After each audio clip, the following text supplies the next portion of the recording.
সবাইকে আবারও স্বাগতম জানাচ্ছি। আশা করি সবাই তোমরা ভালো আছো। আমিও আল্লাহর রহমতে ভালো আছি। তো শীতের সকাল, একটু ঠান্ডা লাগতেছে। তো যাই হোক, কথা একটু স্লো হয়ে যেতে পারে, তোমরা একটু সাউন্ডটা বাড়িয়ে দিয়ে শুনবা। তো এখন আমরা কন্ট্রোল ফ্লো স্টেটমেন্টের প্রথম যে স্টেটমেন্টটা দেখেছিলাম, ইফ স্টেটমেন্ট, সেই স্টেটমেন্টটা কি, কিভাবে কাজ করে, কম্পিউটারের ভিতরে কিভাবে লিখব, অর্থাৎ তার গঠনটা কেমন হবে, এবং কোন কোন টার্মগুলো আসলে আমরা এই ইফটা ব্যবহার করব। আমরা কিভাবে বুঝবো যে ইফ স্টেটমেন্ট ব্যবহার হবে। জানলাম ইফ স্টেটমেন্টটা, জানলাম যে যদি অর্থে যদি কোনো স্টেটমেন্ট ব্যবহার করার দরকার হয় তখন আমরা ইফ স্টেটমেন্ট ব্যবহার করব। তো এখন আমাদের জানা দরকার গঠনটা কি, কিভাবে ব্যবহার করব আমাদের সি প্রোগ্রামিংয়ের ভিতরে, যে আমরা যে লাইনগুলো লিখতেছি ওখানে কিভাবে লিখব। যেমন আউটপুট দেখার জন্য প্রিন্ট এফ লাগবে, যেমন লিঙ্ক সেকশানে লিঙ্ক করার জন্য হ্যাশ লিখতেই হবে এবং ইনক্লুড লিখতেই হবে। তো এই ধরনের একটা গঠন থাকবে না, অবশ্যই গঠন থাকবে। তো সেই গঠনটা আমরা দেখি। সেই গঠনটা হচ্ছে প্রথমে কিওয়ার্ড থাকবে, ইফ কিওয়ার্ড, দেন এর ভিতরে থাকবে কি, কন্ডিশন। খুব সহজ, 10 5-এর থেকে বড়। কিভাবে 10 কি 5-এর থেকে বড়? তখন আমরা মনে মনে ক্যালকুলেশন করলাম, করে দেখলাম হ্যাঁ হ্যাঁ হ্যাঁ 10 তো 5-এর থেকে বড় অবশ্যই। তো এই যে আমরা বললাম না যে 10 কি 5-এর থেকে বড়, এটাই একটা কন্ডিশন। তো সেই কন্ডিশনটা এখানে বসবে। যদি কন্ডিশনের ভিতরে, অর্থাৎ ইফ কন্ডিশনের ভিতরে যদি একটা স্টেটমেন্ট দরকার হয় তখন আসলে আমাদের সেকেন্ড ব্র্যাকেট দেয়া না দেয়া একই কথা। আর যখনই তুমি একাধিক স্টেটমেন্ট এক্সিকিউট করবা ইফ কন্ডিশনের অধীনে, তখন তোমাকে অবশ্যই সেকেন্ড ব্র্যাকেট দিতে হবে। না হলে কি হবে, ওই একটা স্টেটমেন্ট এক্সিকিউট হয়ে বাকিগুলোকে আর এক্সিকিউট করবে না। এইটুকু মাথায় রাখো, ইনশাল্লাহ প্রোগ্রামে বুঝাই দেব। তো যাই হোক, এখানে হচ্ছে কি, ইফ এই কন্ডিশনটা আসলে কি কি টাইপের হতে পারে। আমাদের চোখের দেখায় যে বললাম 20 10-এর থেকে বড়, এরকমও হতে পারে। কিন্তু কম্পিউটার সিস্টেম, আমরা কিন্তু প্রথমে বলে আসছিলাম সি হচ্ছে কি মিড লেভেল ল্যাঙ্গুয়েজ। আর 1 এটাও বলে আসছিলাম বিটওয়াইজ অপারেটরের ক্ষেত্রে, যে 1, এই 1টা একটু সতর্ক থাকবে 1 দেখার সাথে সাথে, যে বাইনারির 1 আর ডেসিমেলের 1 একই জিনিস। কাজে এটাকে তুমি ডেসিমেল 1 ভাবিও না, এটা হচ্ছে বুলিয়ান বা বা আমাদের হচ্ছে বাইনারি 1। তো যদি কোনো কারণে এখানে 1 আসে তাহলে কি হয়ে যাবে, তাহলে এই কন্ডিশনটা ট্রু হয়ে যাবে। যখনই ট্রু হবে তখনই সেকেন্ড ব্র্যাকেট শুরু এবং সেকেন্ড ব্র্যাকেট শেষ, এর মধ্যখানে হাজার হাজার লাইন থাকুক না কেন সেগুলো এক্সিকিউট হবে। হওয়ার পর পরের লাইনে এক্সিকিউট করা শুরু করে দিবে কম্পাইলার। আর যদি মিথ্যা হয় এই কন্ডিশনটা মিথ্যা হয়, তাহলে এখানে কি আসবে, 0। এটা ডেসিমেলও যা, এটা বাইনারিও তা। যদি এটা মিথ্যা হয় তাহলে সেকেন্ড ব্র্যাকেট শুরু এবং সেকেন্ড ব্র্যাকেট শেষ, এর মাঝখানে যতগুলো লাইন থাক না কেন কোনোটাই এক্সিকিউট করবে না। এই যে এটাই বলতেছি, নিয়ন্ত্রণ করলাম। ধারাবাহিকভাবে আমার কোড আসতেছে 1 থেকে 10, ইফে মনে করো 7 নম্বর লাইন, 8 নম্বর লাইন, 9 নম্বর লাইন, 10 নম্বর লাইন, ধরো আরেকটা লাইন দিলাম 11 নম্বর লাইন, কিন্তু এই কন্ডিশনটা ফলস। তাহলে আবার 7 নম্বর লাইন এক্সিকিউট না করে 8 নম্বর লাইন তো এক্সিকিউট করার কথা ছিল, কিন্তু না, সে করবে না। সে বলবে কেন, তোমার কন্ডিশন তো ফলস। তাহলে এই পুরো লাইনগুলো কেটে দিবে, তাহলে আর এক্সিকিউট করবে না। তাহলে আমাদের এখানে একটা জিনিস জানার বিষয় ছিল যে এই ভিতরে যদি 1 আসে, এটা কিন্তু বুলিয়ান 1, মানে বুলিয়ান যে ভ্যালুগুলো আছে 0 আর 1, মানে ডিজিটাল বা বাইনারি যেটাই বলো না কেন। তাহলে এখানে 1, এই ফাইনালি কিন্তু 1ই আসে, ফাইনালি কিন্তু 1ই আসে। তো যাই হোক, এই 1 যখনই আসবে তখন কন্ডিশনটা ট্রু হবে। ট্রু হওয়ার পরে যদি ট্রু হয় তাহলে সেকেন্ড ব্র্যাকেট শুরু এবং শেষের মধ্যবর্তী যা স্টেটমেন্ট থাকবে সবগুলোকে সে কী করবে, ফলাফল মানে এক্সিকিউট করবে। যদি আউটপুটে দেখাইতে বলে আউটপুটে দেখাবে, আর যদি ক্যালকুলেশন করতে বলে ক্যালকুলেশন করবে।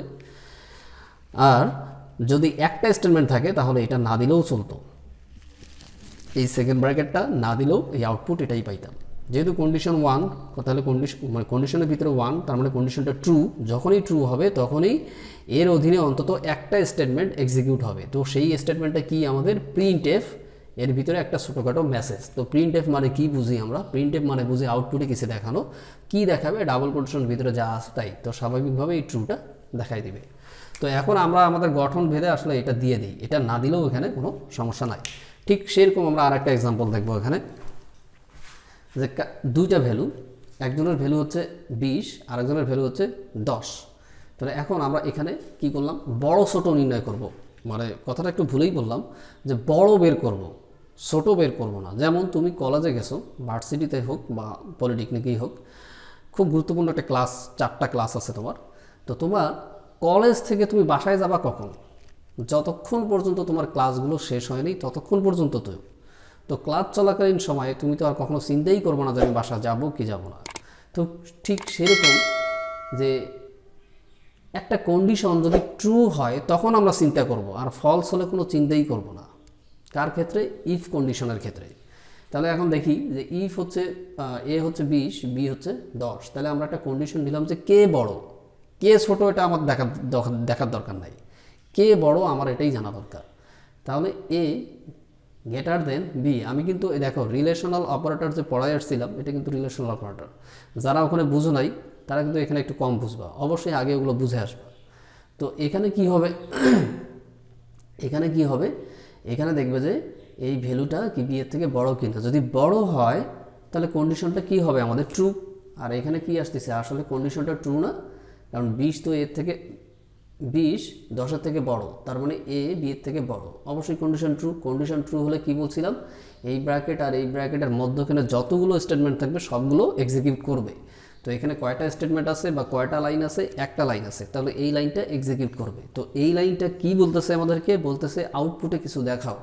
কি দেখাবো? ডাবল কোটেশনের ভিতরে যা থাকবে তাই। তো ডাবল কোটেশনের ভিতরে কি আছে? এ ইজ বিগ। তাহলে আমরা আউটপুটে কি পাবো? এ ইজ বিগ। অর্থাৎ ইফ কন্ডিশনটা হচ্ছে এমন এক ধরনের কন্ডিশন যা দিয়ে শুধুমাত্র পজিটিভটা দেখানো যাবে, কোনো নেগেটিভ দেখানো যাবে না। যদি কোনো কারণে এখন এখানে 100 আসে, তাহলে বলো এই কন্ডিশনটা কি? কন্ডিশনটা ডেফিনেটলি ফলস, কারণ এ তো বি এর থেকে বড় না, ফলস। আর ফলস হলে কি বললাম, এর ভিতরে 0 বসে যাবে। তো যখনই 0 হবে তখনই বলছিলাম যে ইফ কন্ডিশনের ভিতরে শুরু এবং শেষ এর মধ্যখানে যত লাইন থাকবে কোনো লাইনই আর এক্সিকিউট করবে না। তাহলে কি আমরা এই আউটপুটটা এখানে পাবো? তখন আর এই আউটপুটটা আমরা পাবো না। তাহলে ট্রু হলে কি ঘটে আর ট্রু না হলে কি ঘটে সেটা আমি দেখানোর চেষ্টা করলাম। আর একটা জিনিস এখানে ফোকাস করতেছি আমি, যদি একটা লাইন দেয়া থাকে তাহলে এই ব্র্যাকেটটা না দিলেও চলবে। আবার বলতেছি, না দিলেও চলবে, কারণ এই ধরনেরই কোশ্চেন বেশি আসবে। তোমাকে ব্র্যাকেট না দিয়ে বলবে এরকম, এবং নিচে আর একটা লাইন দেওয়া থাকবে। তুমি তো ধরে নিবা যে ইফ কন্ডিশনের অধীনে মনে হয় 2টা স্টেটমেন্ট।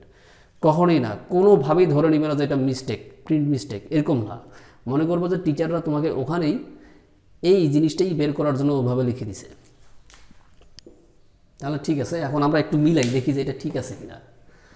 ব্যাখ্যা দেখো, if A greater than B, এটাকে আমরা এভাবে লিখবো, এ এর পরিবর্তে কম্পাইলার ভ্যালুটা বসাই দিবে 20 এবং বি এর পরিবর্তে ভ্যালু বসাই দিবে। দেওয়ার পরে দেখবে যদি কন্ডিশনটা ট্রু হয় দেন কি হবে, এখানে 1 হবে। আর 1 হলেই ইফ কন্ডিশনটা কি হয়ে যাবে? ট্রু হয়ে যাবে। তো যখনই ট্রু হয়ে যাবে তখনই সেকেন্ড ব্র্যাকেট শুরু, সেকেন্ড ব্র্যাকেট শেষ এর মধ্যখানে যত স্টেটমেন্ট থাকবে সবগুলোকে সে এক্সিকিউট করে দেবে। তো এই হলো মূলত আমাদের ইফ স্টেটমেন্ট। আমি একটু লম্বা সময় নিয়ে বুঝাইলাম এই জন্য যে এটা আমাদের আসলে বেসমেন্ট। এর পরবর্তীতে যার সাথে একটু চেঞ্জ করে সব কিছু করে ফেলবো। তো ঠিক আছে, আল্লাহ হাফেজ, আজকে এই পর্যন্তই।